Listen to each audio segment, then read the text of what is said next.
Minha neta perguntou: vovó, por que o vovô mente? E eu contei tudo na frente dele. Olha, minha filha, eu nunca vou esquecer o olhar daquela criança quando ela fez aquela pergunta.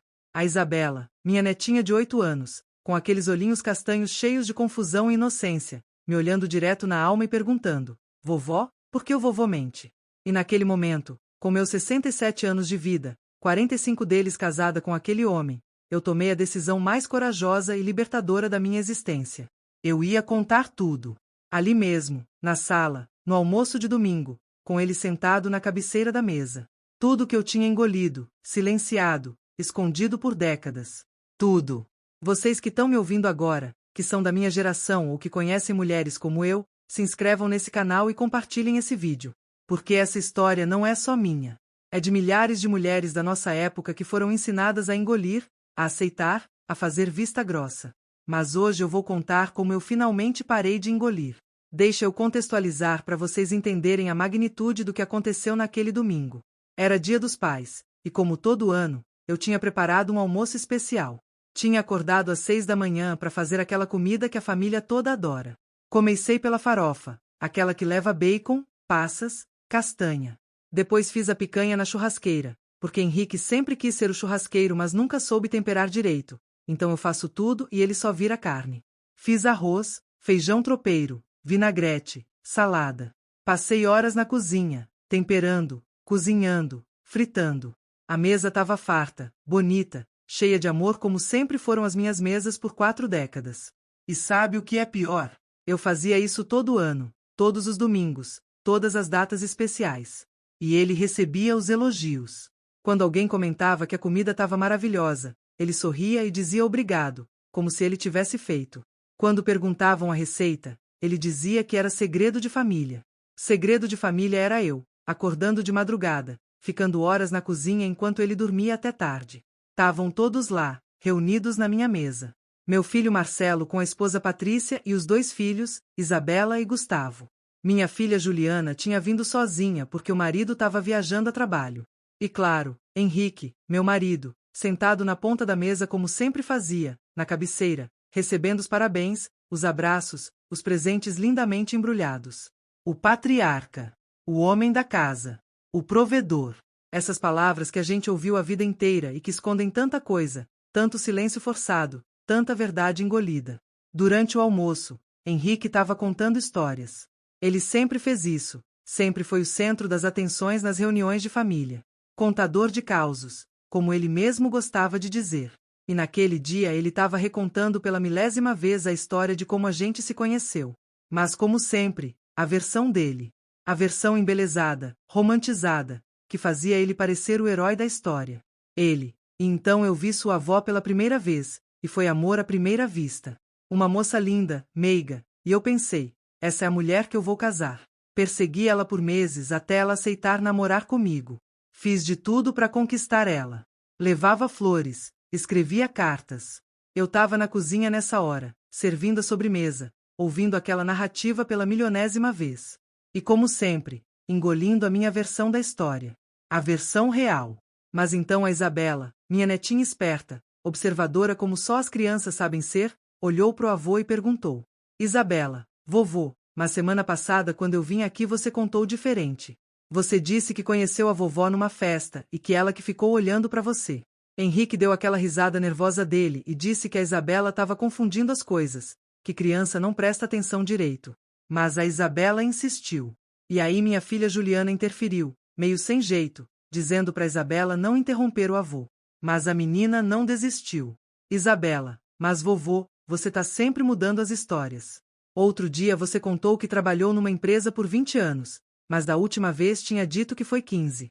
E você disse que comprou a casa sozinho, mas a vovó disse que ela que deu o dinheiro da entrada. A mesa ficou em silêncio. Um daqueles silêncios pesados que você sente no ar. Meu filho olhou para a esposa, minha filha olhou para mim. Henrique estava ficando vermelho, com aquela veia na testa pulsando como sempre fazia quando ele ficava nervoso. E então a Isabela olhou para mim, com aqueles olhos inocentes e confusos, e soltou a pergunta que mudaria tudo. Isabela, vovó, por que o vovô mente? E eu, que tinha passado na cozinha servindo a sobremesa, congelei. A bandeja com o pudim tremendo nas minhas mãos. 67 anos de idade, 45 anos de casamento, décadas de mentiras engolidas, e uma criança de 8 anos tinha acabado de fazer a pergunta que ninguém nunca teve coragem de fazer. Henrique começou a falar, aquela voz autoritária que ele usava quando queria encerrar um assunto. Isabela, não fala assim com o vovô. Vai brincar lá fora, os adultos estão conversando. Mas a menina não se mexeu. Ela continuou me olhando, esperando minha resposta. E algo dentro de mim quebrou. Ou talvez tenha se libertado. Não sei bem. Coloquei a bandeja na mesa devagar. Puxei uma cadeira e sentei. Olhei para minha netinha e disse, porque ele sempre mentiu, meu amor. E é hora da vovó contar a verdade. Henrique, o que você pensa que está fazendo? Não vai começar com essas coisas na frente das crianças. Eu, 45 anos, Henrique. 45 anos eu deixei você contar suas versões das histórias. 45 anos eu fiquei quieta enquanto você reescrevia nossa vida. Não mais. E então comecei. Comecei pelo começo. E vocês que estão me ouvindo, preparem-se, porque essa história é longa e é real. Eu tinha 22 anos quando conheci Henrique. Não foi amor à primeira vista como ele conta nas versões romanceadas dele. Eu nem queria conhecer ele, para falar a verdade. Foi numa festa de casamento de uma prima minha, uma dessas festas grandes que a gente fazia antigamente, com 200 convidados, banda ao vivo, churrasco, cerveja liberada. Henrique estava lá, convidado pelo noivo que era amigo dele do trabalho. E ele já estava meio embriagado quando me viu. E ele não me cortejou gentilmente como ele gosta de contar. Ele foi insistente. Inconveniente até. Veio me pedir para dançar e eu disse que não, que estava cansada. Ele insistiu. Disse não de novo. Ele voltou 5 minutos depois. Disse que não estava interessada. Ele riu e disse que eu ia mudar de ideia. Pediu meu número 3 vezes na mesma noite mesmo depois de eu dizer claramente que não queria dar. Me seguiu até o banheiro pedindo só uma chance, só um encontro. Prometi que ia me impressionar. Minha família que estava na festa achou graça da situação. Minha mãe disse que ele era persistente, que isso mostrava que ele realmente gostava de mim, que eu devia dar uma chance. Meu pai disse que ele parecia ser trabalhador, que vinha de família boa. Naquela época, início dos anos 70, a gente não falava sobre assédio, sobre não aceitar um não como resposta. A gente chamava de insistência romântica. Hoje eu sei que eu devia ter dito não com mais firmeza, devia ter deixado claro que não queria contato. Mas eu era jovem, pressionada pela família que achava bonito aquele comportamento, e ele parecia apresentável quando estava sóbrio. Então quando ele ligou pela 10ª vez, porque alguém da minha família tinha dado meu telefone para ele sem me perguntar, eu aceitei sair uma vez. Só uma vez, pensei, para ele parar de me encher. A gente foi no cinema ver um filme que eu nem lembro qual era. Ele comprou pipoca, refrigerante, foi educado durante a sessão. Depois a gente foi tomar um sorvete e ele conversou bastante sobre ele mesmo. Sobre o trabalho dele, sobre os planos dele, sobre como ele ia crescer na vida. Perguntou pouco sobre mim. Mas isso era normal. Homem não tinha muito interesse na vida da mulher naquela época. A gente era esposa em potencial, não indivíduo com sonhos próprios. E ele era bonito, tinha um emprego fixo, vinha de família conhecida no bairro. Minha mãe ficou animada quando contei. Disse que eu devia continuar saindo com ele, que ele era bom partido. Os primeiros meses foram o que a gente pode chamar de normais para a época. Ele era atencioso quando queria impressionar, me levava para passear nos domingos, pagava sorvete, cinema. Me buscava em casa, conversava com meus pais, fazia questão de causar boa impressão. Mas já ali eu via os sinais que depois aprendi a reconhecer, mas que na época eu ignorei completamente. As histórias que mudavam dependendo de quem estava ouvindo. A forma como ele sempre era o herói das situações, sempre o mais inteligente, sempre o que tinha razão. Lembro de uma vez que a gente estava num churrasco na casa de um amigo dele. Henrique contou uma história sobre como tinha salvado um colega de trabalho de ser demitido. Falou com tanto detalhe, com tanta emoção, que todo mundo ficou impressionado. Mas semana seguinte, num outro evento, ele contou a mesma história, só que dessa vez ele era o chefe que tinha demitido a pessoa. Quando perguntei depois sobre a contradição, ele deu risada e disse que eu tinha entendido errado, que eu não prestava atenção direito. E eu acreditei. Achei que realmente tinha confundido, porque ele falava com tanta convicção, com tanta certeza, que era mais fácil acreditar que eu tinha me enganado do que aceitar que ele estava mentindo sem motivo aparente. E assim foi.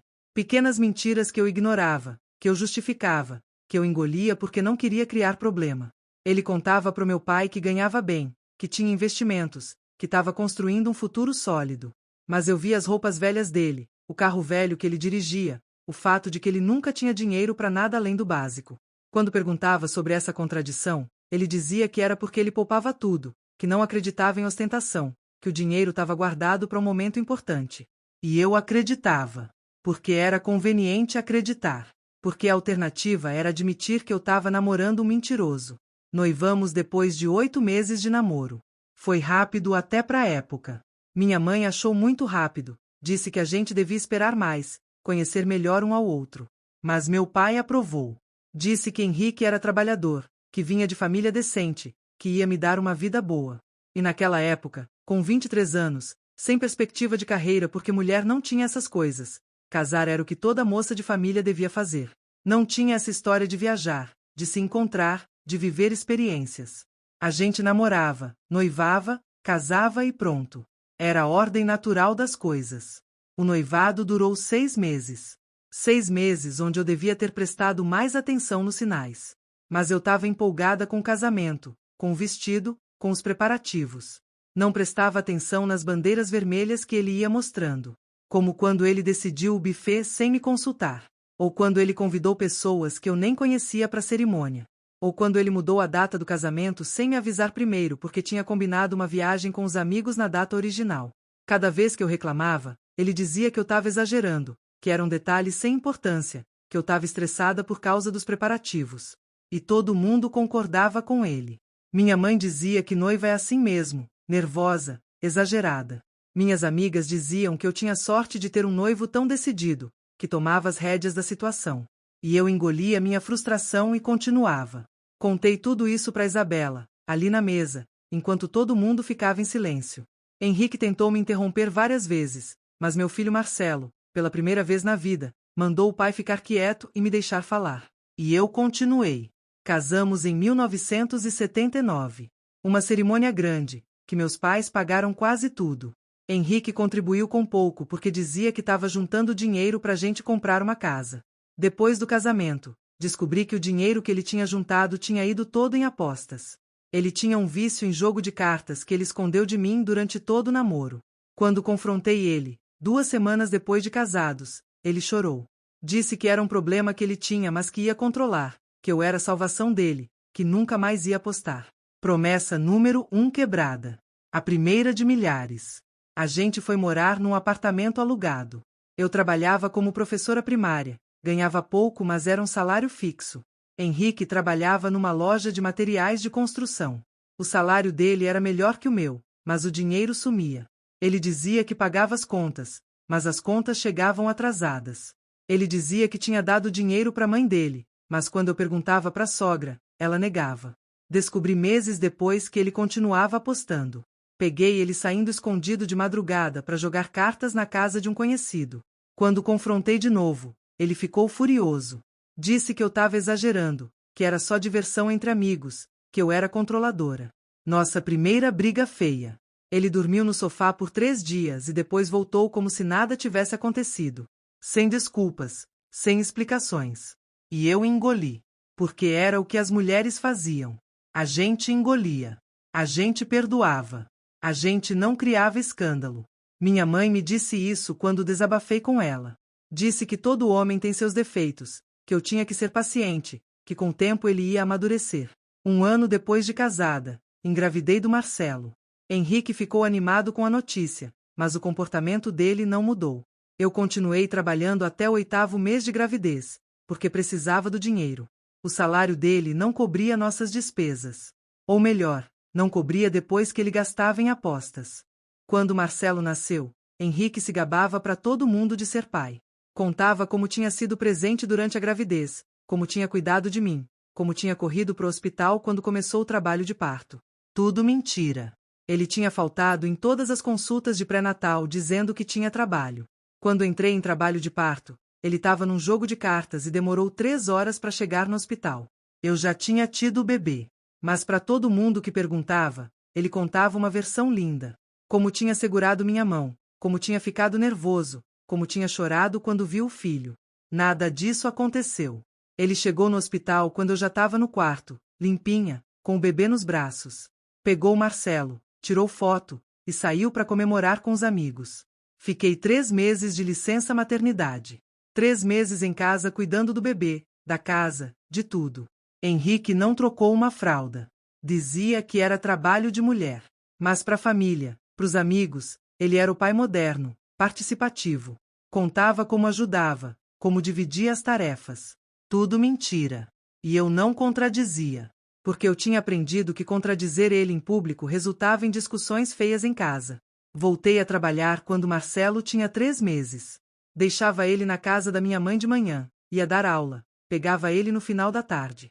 Chegava em casa exausta e ainda tinha que fazer comida, lavar roupa, limpar casa. Henrique chegava do trabalho e sentava na frente da TV. Dizia que estava cansado, que tinha trabalhado o dia todo, que merecia descansar. E eu? Eu também tinha trabalhado o dia todo. Também estava cansada. Mas mulher não descansa, né? Mulher não tem direito de sentar na frente da TV. Mulher tem dupla jornada. Tripla se tiver filho pequeno. E a gente aceita como se fosse natural, como se fosse a ordem das coisas. 3 anos depois, engravidei da Juliana. Foi uma gravidez difícil, com complicações. Precisei ficar de repouso nos últimos 2 meses. Não podia trabalhar. O dinheiro ficou ainda mais apertado. E foi quando descobri a segunda mentira grande. Henrique tinha me dito durante anos que estava juntando dinheiro para a gente comprar uma casa. Que tinha uma poupança, que logo a gente ia sair do aluguel. Precisei do dinheiro para pagar médico particular porque a situação da gravidez estava complicada. Pedi para ele pegar da poupança. Ele enrolou, disse que não era boa hora, que a gente ia precisar depois. Insisti. Então ele confessou. Não tinha poupança. Nunca tinha tido. Todo o dinheiro que ele dizia que estava juntando tinha ido embora. Em apostas, em bebidas, em coisas que ele nunca especificou direito. Eu fiquei desesperada. Grávida de 6 meses, de repouso, sem poder trabalhar, descobrindo que não tinha nenhuma segurança financeira. Tive que pedir dinheiro emprestado para os meus pais. Meu pai me olhou com aquela decepção, mas não disse nada. Emprestou o dinheiro e pagou o médico. Quando a Juliana nasceu, de novo Henrique se fez de pai do ano.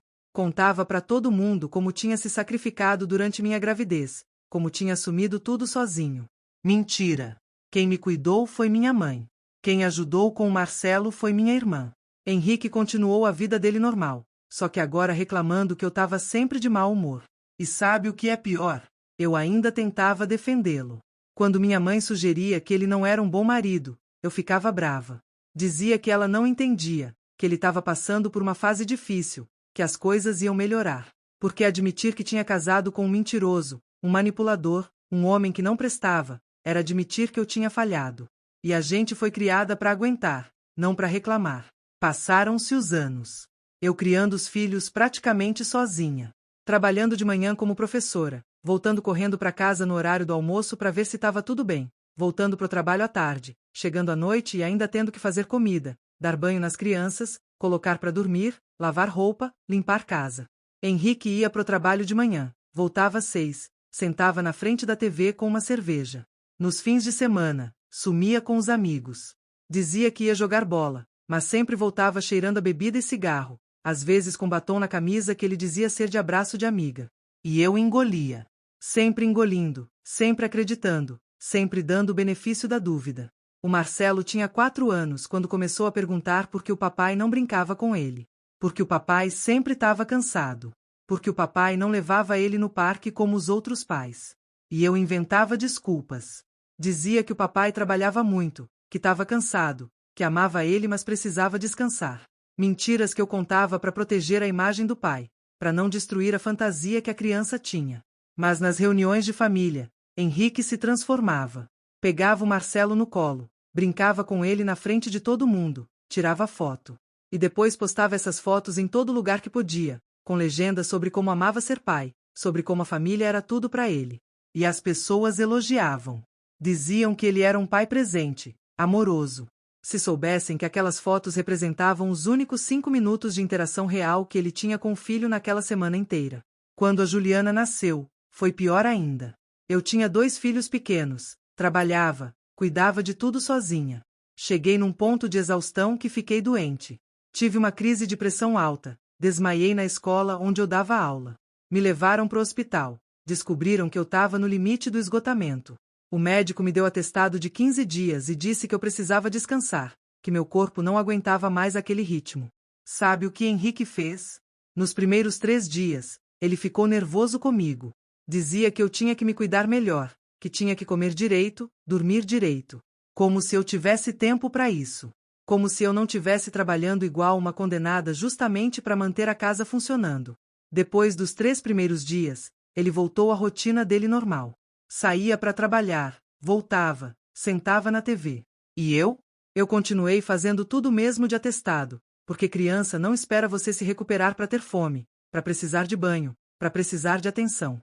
Mas para todo mundo que encontrava, Henrique contava como tinha cuidado de mim durante minha doença. Como tinha assumido a casa, as crianças, tudo. Como tinha sido difícil para ele, mas ele tinha feito porque me amava. Mentira atrás de mentira. E o pior? As pessoas acreditavam. Porque ele contava com tanta sinceridade, com tanta emoção, que ninguém questionava. Quando os filhos foram crescendo, eu voltei a estudar.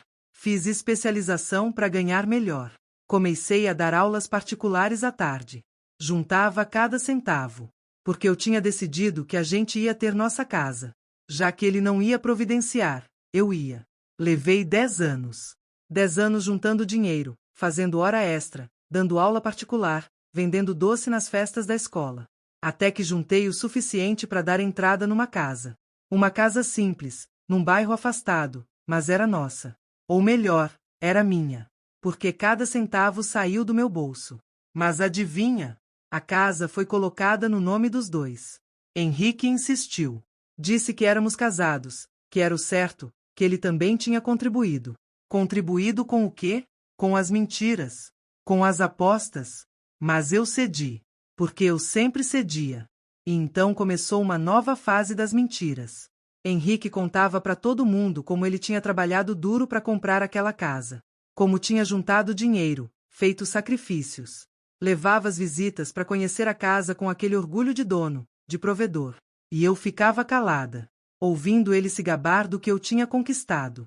Nos churrascos de família, ele era o centro. Contava histórias do trabalho, sempre se fazendo de importante. Dizia que tinha sido promovido, que ganhava bem, que era respeitado. Mentira! Ele nunca foi promovido. Trabalhou 30 anos no mesmo cargo, fazendo o mínimo necessário. Mas ele inventava, embelezava, criava uma realidade paralela onde ele era bem-sucedido. E as pessoas acreditavam. Porque ele é carismático. Sempre foi. Sabe contar história, sabe fazer graça, sabe conquistar a plateia. E eu? Eu era esposa quieta, sempre na cozinha, sempre servindo, sempre invisível. Ninguém perguntava a minha versão. Ninguém se interessava. Os filhos cresceram ouvindo essas histórias. Cresceram achando que o pai era o herói, o provedor, o trabalhador. E eu deixei. Porque não queria destruir a imagem que eles tinham do pai. Porque achava que era minha obrigação manter a família unida, mesmo que isso significasse apagar a mim mesma. Até que um dia, o Marcelo, já adulto, com 25 anos, veio me visitar sozinho. Ele estava com problemas no casamento dele. A Patrícia estava reclamando que ele não ajudava em casa, que não dividia as tarefas, que achava que trabalhar fora era suficiente. E ele veio me pedir conselho. Me perguntou como que eu e o pai tínhamos conseguido manter o casamento por tantos anos, como a gente dividia as responsabilidades. E eu olhei para o meu filho, para o homem que eu tinha criado, e percebi o estrago. Percebi que sem querer, sem perceber, eu tinha criado uma versão masculina do pai. Porque ele tinha crescido vendo o pai sentar na frente da TV enquanto eu fazia tudo.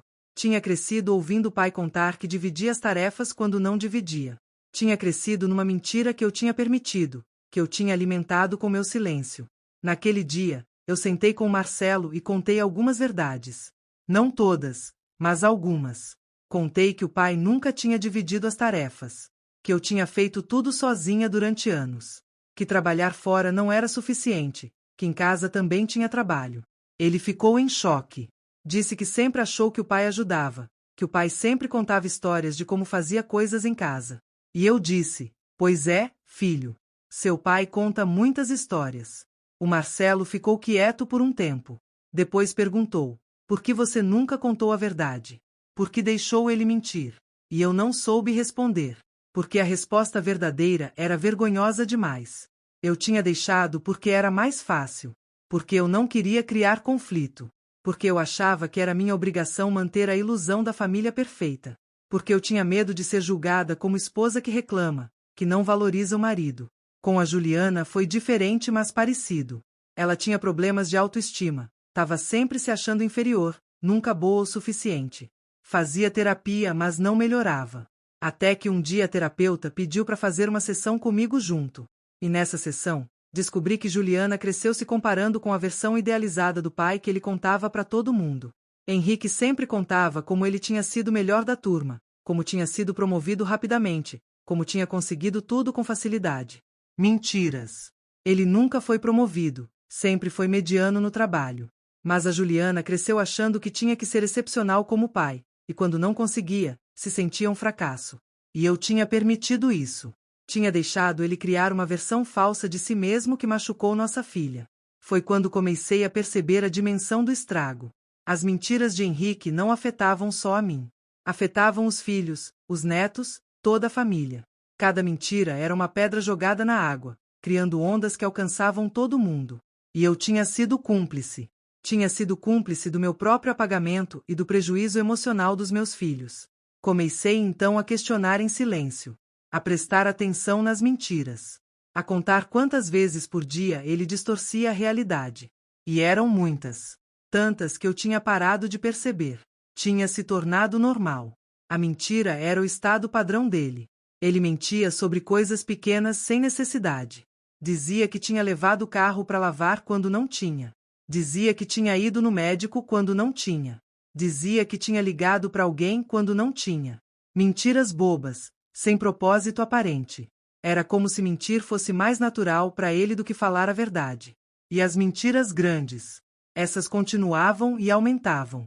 Quando a gente se aposentou, Henrique começou a contar para os vizinhos, para os amigos, para todo mundo que encontrava, sobre como tinha construído um patrimônio sólido, como tinha investido bem ao longo da vida, como tinha poupado, como tinha sido previdente. Mostrava a casa, o carro, as coisas que a gente tinha, e atribuía tudo ao trabalho dele, à inteligência financeira dele. Mentira! Cada tijolo daquela casa tinha sido pago com meu dinheiro. Cada parcela do financiamento tinha saído da minha conta. O carro, comprado com o dinheiro da minha aposentadoria que eu tinha guardado. Os móveis, comprados aos poucos com o que eu economizava dando aulas particulares mesmo depois de aposentada. Mas ele contava como se tivesse sido tudo mérito dele, como se eu não existisse, como se 40 anos de trabalho meu não tivessem valor nenhum. Teve uma vez que um vizinho novo chegou no nosso bairro e veio conhecer a gente. Henrique passou uma hora contando sobre como tinha construído aquela vida, sobre os sacrifícios que ele tinha feito, sobre como tinha trabalhado duro. O vizinho ficou impressionado, me olhou e disse: "A senhora deve ser muito grata por ter um marido tão trabalhador e provedor." E eu, pela milésima vez, sorri e concordei. Porque era isso que eu fazia. Sorria e concordava.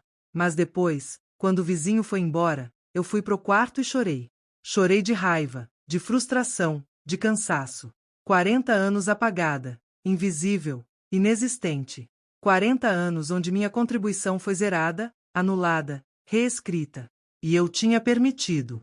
Eu tinha ficado calada. Eu tinha sorrido e concordado em vez de gritar a verdade.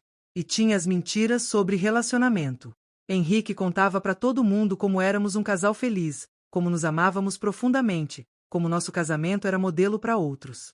Postava foto nossa nas redes sociais com legendas românticas sobre amor eterno, parceria, companheirismo. E as pessoas comentavam, diziam que éramos inspiração, que queriam um casamento como o nosso. Se soubessem a verdade. Se soubessem que a gente mal conversava em casa. Que ele passava os dias na frente da TV ou mexendo no celular. Que a gente não tinha intimidade há anos. Que eu dormia pensando se aquilo era tudo que a vida tinha para me oferecer. Uma existência vazia ao lado de um homem que me apagava diariamente. Mas o pior não eram as mentiras sobre coisas materiais. O pior eram as mentiras sobre sentimentos. Ele dizia que amava a família acima de tudo, mas mal conversava com os filhos. Não sabia os nomes dos professores dos netos. Não lembrava os aniversários de ninguém. Mas nas redes sociais, ele postava foto com a família e escrevia sobre como era abençoado, como a família era tudo para ele. E eu continuava engolindo. Até aquele domingo. Até a Isabela fazer aquela pergunta. E algo em mim simplesmente quebrou. Olhei para aquela criança, com aqueles olhos confusos, tentando entender por que o avô que ela amava não falava a verdade. E eu não podia mais deixar ela crescer acreditando nas mentiras dele como nossos filhos cresceram. Então contei tudo. Ali, na mesa, no almoço de domingo. Com ele presente. Com os filhos ouvindo. Com os netos escutando cada palavra. Contei sobre a casa que eu comprei. Sobre o vício em jogo. Sobre as ausências. Sobre as mentiras. Todas elas. 45 anos de mentiras derramadas naquela mesa. Henrique ficou vermelho. Depois ficou pálido. Tentou me interromper várias vezes, mas eu não parei. Pela primeira vez em 45 anos, eu não parei. Minha voz não tremeu. Minhas mãos não tremeram. Eu falei com uma calma que eu nem sabia que possuía. Quando terminei, o silêncio na mesa era sepulcral. Meu filho estava com os olhos arregalados. Minha filha estava chorando. Henrique estava com a cabeça baixa, incapaz de me olhar nos olhos. E a Isabela me olhou e disse: "Obrigada por contar a verdade, vovó." Henrique se levantou da mesa e saiu. Trancou-se no quarto. Os filhos ficaram comigo. E pela primeira vez, conversamos de verdade. Eles me perguntaram por que eu nunca tinha contado. Porque tinha deixado ele mentir por tanto tempo. Porque tinha ficado. E eu expliquei. Expliquei sobre a época em que a gente casou. Sobre como as mulheres eram criadas. Sobre as pressões sociais. Sobre o medo. Sobre o fato de que mulher da minha geração não tinha muita escolha. A gente casava e aguentava. Era isso. Divórcio era escândalo. Mulher separada era mal vista. Então a gente engolia e seguia em frente. Mas também expliquei que eu tinha sido cúmplice. Que ao ficar quieta, ao não contradizer as mentiras dele, eu tinha permitido que aquilo continuasse. Que eu tinha falhado com eles, meus filhos, ao deixar eles crescerem com uma percepção distorcida da realidade. Marcelo me abraçou e pediu desculpas. Disse que tinha sido injusto comigo durante anos, que tinha cobrado coisas de mim que devia ter cobrado do pai. Juliana chorou e disse que finalmente entendia muita coisa. Entendia porque eu sempre parecia cansada. Porque eu nunca falava sobre mim. Porque eu tinha se apagado tanto. E a Isabela, minha netinha esperta, me deu a mão e disse: "Vovó, você é a mulher mais forte que eu conheço." E naquele momento, eu chorei. Chorei décadas de silêncio. Chorei anos de invisibilidade. Chorei por todas as vezes que eu engoli minhas palavras para manter a paz. Henrique não saiu do quarto pelo resto do dia. Os filhos foram embora no final da tarde, me abraçaram forte, disseram que a gente ia conversar mais. E eu fiquei ali, na sala, olhando para as fotos na parede. Fotos de uma família que parecia perfeita. Fotos que escondiam tantas mentiras. Quando Henrique finalmente saiu do quarto, já era noite. Ele sentou no sofá, longe de mim. Não me olhou. E então disse, com uma voz que eu nunca tinha ouvido, uma voz pequena, derrotada: "Por que você fez isso?" Eu, porque a Isabela perguntou. E eu não ia mentir para ela como você mente. Ele: "Você destruiu tudo. A família, minha reputação, tudo." Eu não destruí nada. Você que construiu tudo em cima de mentiras. Eu só mostrei a fundação podre. Ele ficou em silêncio por um longo tempo. Depois disse: "Eu nunca quis ser assim." As mentiras começaram pequenas e depois eu não conseguia mais parar. E eu acredito que isso seja verdade. Não acho que ele acordou um dia e decidiu ser um mentiroso compulsivo. Acho que foi gradual. Uma mentirinha aqui, um exagero ali, até que virou a personalidade dele. Até que ele não conseguia mais distinguir verdade de mentira. Mas entender não é desculpar. E eu deixei claro para ele: 45 anos, Henrique. 45 anos eu deixei você viver na sua realidade inventada. Não mais. Se você quer continuar nesse casamento, vai ser com a verdade.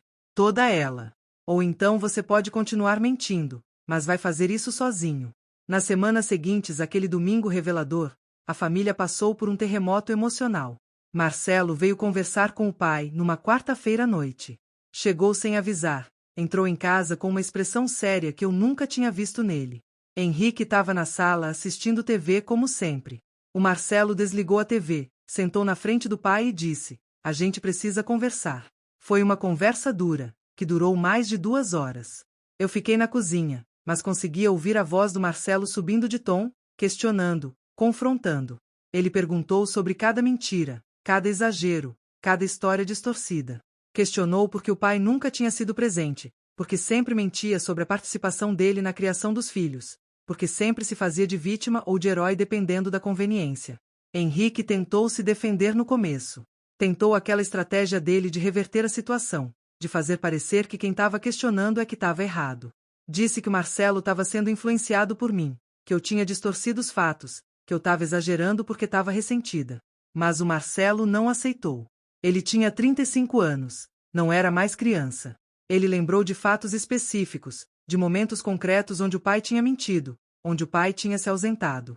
Lembrou da formatura dele na faculdade, onde Henrique chegou atrasado e bêbado, mas depois contou para todo mundo que tinha sido o primeiro a chegar, que tinha chorado de emoção vendo o filho formado. Mentira! Ele tinha perdido a cerimônia inteira. Lembrou do nascimento da Isabela, sua primeira filha, onde Henrique tinha prometido estar presente mas não atendeu o telefone porque estava num bar com os amigos. Lembrou de promessas quebradas, de mentiras descaradas, de anos de manipulação. E pela primeira vez na vida, Henrique não conseguiu fugir das consequências. Não conseguiu manipular a situação a favor dele.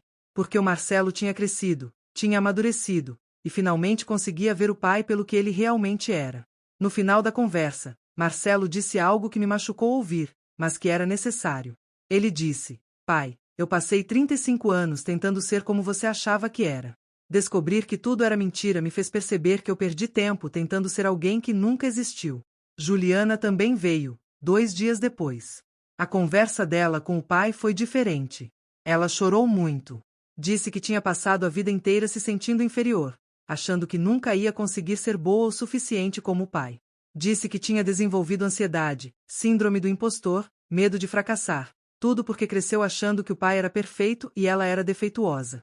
E quando descobriu que o pai também não era perfeito, que na verdade era cheio de falhas que ele escondia com mentiras, ela se sentiu enganada. Traída. Como se toda a dificuldade que ela tinha passado poderia ter sido evitada se ele tivesse sido honesto. Se ele tivesse mostrado que todo mundo tem dificuldades, que todo mundo falha, que não precisa mentir para ser valorizado. Henrique ficou abalado com essas conversas. Percebi que ele estava realmente afetado, não só performando arrependimento como costumava fazer. Ele começou a ficar quieto, introspectivo. Passava horas no quarto sozinho. Não ligava a TV, não mexia no celular. Apenas ficava lá, pensando, processando.